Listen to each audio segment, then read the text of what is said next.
Kawasan sekitar Pasar Borong Kuala Lumpur terus menjadi tumpuan warga pelarian mencari makan dengan cara menjajah secara rembo di kaki lima walaupun sudah berkali-kali diserbu pihak berkuasa.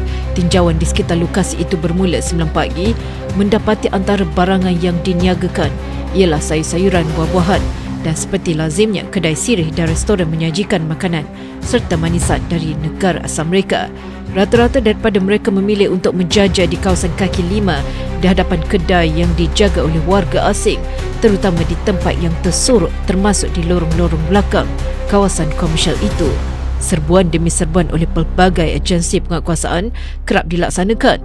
Namun masalah lambakan warga asing, terutama golongan pemegang kad pelarian, terus menjadi penyakit dalam masyarakat ketika ini. Tidak kurang juga tindakan daripada Dewan Bandaraya Kuala Lumpur DBKL yang kerap memantau dan merampas barangan perniagaan penjajah warga asing itu. Namun mereka tidak serik, malah semakin besar kepala.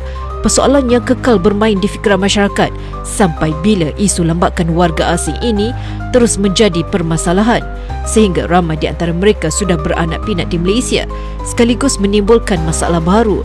Mei tahun lalu, media melaporkan seramai 1,435 warga asing ditahan dalam satu operasi secara besar-besaran di sekitar Pasar Borong Selayang membabitkan pelbagai agensi.